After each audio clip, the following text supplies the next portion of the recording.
اور ڈیل ڈول میں تمہیں زیادہ پھیلاؤ دیا، سو تم اللہ کی نعمتوں کو زیادہ یاد کرو تاکہ تم فلاح پا جاؤ۔ ہود علیہ السلام کی زبانی اللہ تعالیٰ ان کی فنکاری کو بیان کرتے ہوئے فرماتے ہیں کہ ہود علیہ السلام نے ان سے کہا، کیا تم ایک ایک ٹیلے پر بطور کھیل نشان لگا رہے ہو؟ مطلب یہ کہ یہ لوگ پہاڑوں کی چوٹیوں پر محل تعمیر کرتے تھے۔ جب ان سے کہا جاتا کہ تم رہتے تو زمین پر ہو اور گھر پہاڑوں پر بناتے ہو، اس کی کیا وجہ ہے؟ اور تم اتنے مضبوط محل تعمیر کر رہے ہو، گویا ہمیشہ یہیں رہو گے۔ وہ لوگ دراصل ٹیلوں، گھاٹیوں، دروں اور پہاڑوں پر عمارات تعمیر کرتے تھے، اور ان کا مقصد ان میں رہنا نہیں تھا، بلکہ صرف کھیل کود کے لیے ایسا کرتے تھے۔ ہود علیہ السلام نے انہیں جھنجھوڑا کہ تم ایسا کام کیوں کرتے ہو جس کا کوئی مقصد نہیں، جس کام کے فضول ہونے میں کوئی شک نہیں۔ ہود علیہ السلام انہیں واعظ کرتے تھے، اے میری قوم، اللہ نے تمہیں بڑی قوت سے نوازا ہے۔ تمہاری طاقت کا عالم یہ ہے کہ جب تم کسی پر ہاتھ ڈالتے ہو تو ظلم کرتے ہو، کوئی شخص تمہارے سامنے آنا گوارا نہیں کرتا۔ لہذا اللہ سے ڈرو اور میری پیروی کرو، اس سے ڈرو جس نے ان چیزوں سے تمہاری مدد کی۔ اللہ تعالیٰ نے اپنی ہر طرح کی نعمت، مال، اسباب، اولاد، باغات، شہر، قوت، جسامت اور صنعت کاری سے تمہیں نوازا ہے، لہٰذا تم اللہ سے ڈرو اور میری اطاعت کرو۔ لیکن ان کی قوم نے کوئی اثر نہ لیا، نہ ان پر ایمان لائی، الٹا لگی تکبر کرنے، اللہ کی حمد کی بجائے اس کی ناشکری کرنے لگی۔ اور تکبر کے بارے میں بات یہ ہے کہ جب سے ابلیس نے اس کو اختیار کیا، یہ اس وقت سے آزمائش بن چکا ہے۔ اللہ تعالیٰ سورہ حامیم السجدہ آیت 15 میں فرماتے ہیں، بس قوم عاد نے تو بے وجہ زمین میں سرکشی شروع کر دی اور کہنے لگے کہ ہم سے زوراور کون ہے؟ کیا انہیں یہ نظر نہ آیا کہ جس اللہ نے انہیں پیدا کیا ہے وہ ان سے بہت ہی زیادہ زوراور ہے؟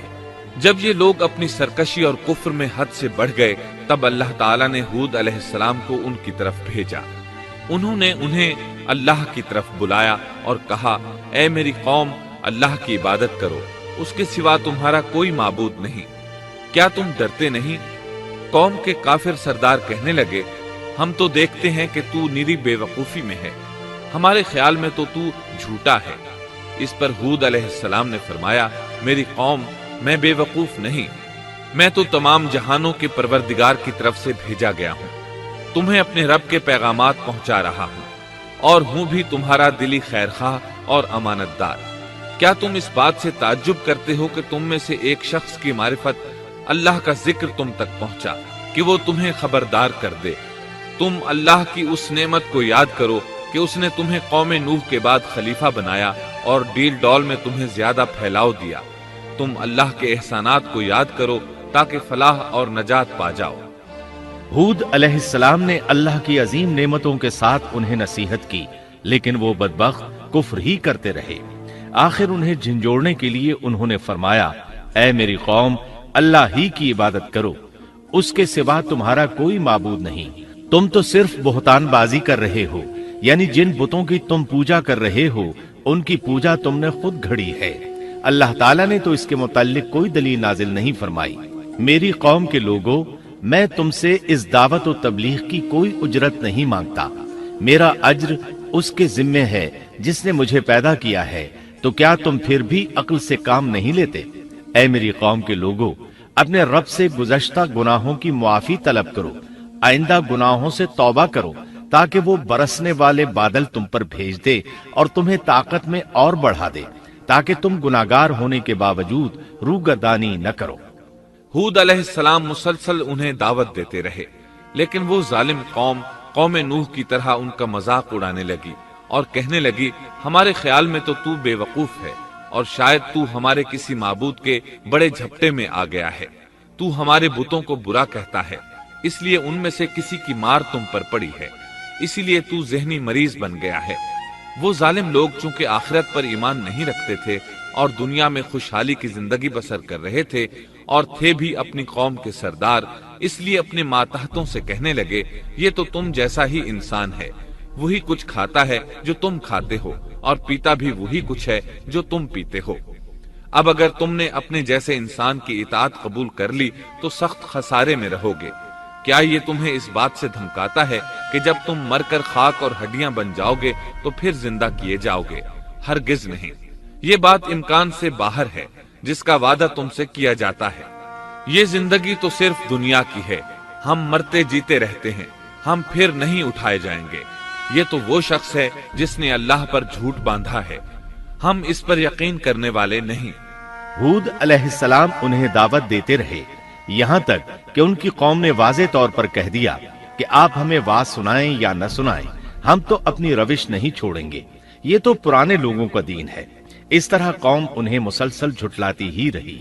آخر ہود علیہ السلام نے بھی انہیں کھلم کھلا دھمکی دی اور فرمایا، لوگو سنو، میں صرف تمہیں ہی نہیں اللہ کو بھی گواہ بنا کر اعلان کرتا ہوں کہ اللہ کے سوا جس جس کی عبادت ہو رہی ہے میں ان سب سے بری طرح بیزار ہوں۔ اب تم ہی نہیں اپنے ساتھ اوروں کو بھی بلا لو اور اپنے ان سب جھوٹے معبودوں کو بھی بلا لو، اور تم سے جو ہو سکے مجھے نقصان پہنچا دو، مجھے کوئی مہلت نہ دو، نہ مجھ پر ترس کھاؤ۔ یہ فرمانے کے بعد انہوں نے اللہ سے دعا کی، اے پروردگار، ان کے جھٹلانے پر تو میری مدد فرما۔ اللہ کی طرف سے آپ کو جواب ملا، یہ تو بہت ہی جلد اپنے کیے پر پچھتانے لگیں گے۔ اللہ کے نبی کا انکار کرنے، اس سے بغض رکھنے اور اس کا مذاق اڑانے والوں کا انجام کیا ہوا؟ اللہ نے انہیں ایسے زناٹے کی آندھی سے تہس نہس کیا کہ جس کی تاریخ میں مثال نہیں ملتی۔ اللہ نے ان سے بارش روک لی، اس سے خشک سالی کی کیفیت پیدا ہو گئی، درخت اور پھل ختم ہو گئے، وہ لوگ بارش کی خواہش کرنے لگے۔ اسی حالت میں ایک دن اللہ نے انہیں عذاب دینے کا ارادہ فرمایا۔ انہوں نے دیکھا ایک سیاہ بادل ان کی طرف بڑھ رہا ہے، خوشی سے اچھلنے لگے، کہنے لگے یہ بادل ہم پر برسنے والا ہے، جبکہ ان کا خیال غلط تھا۔ دراصل ابر کی صورت میں یہ وہ قہر الہی تھا جس کے آنے کی وہ جلدی مچا رہے تھے۔ وہ عذاب ان کی بستیوں کی تمام چیزوں، پھلوں، خیموں، درختوں کو تہس نہس کرتا ہوا آیا۔ اسے اللہ کا یہی حکم تھا۔ آندھی اس قدر زبردست تھی کہ پہاڑوں پر ان کے تعمیر کردہ محلوں تک کو اڑا لے گئی۔ مجرموں کا یہی بدلہ ہے۔ اللہ تعالیٰ سورۃ الزاریات آیت 41 اور 42 میں فرماتے ہیں، اسی طرح عادیوں میں بھی ہماری طرف سے تنبیہ ہے، جبکہ ہم نے ان پر خیر و برکت سے خالی آندھی بھیجی، وہ جس جس چیز پر گرتی تھی اسے بوسیدہ ہڈی کی طرح چورا چورا کر دیتی تھی۔ اس آندھی نے ہر چیز کو فنا کر کے رکھ دیا۔ اللہ تعالیٰ ان کی تباہی ایک جگہ ان الفاظ میں بیان کرتے ہیں، قوم عاد نے بھی جھٹلایا، بس کیسا ہوا میرا عذاب اور میری ڈرانے والی باتیں۔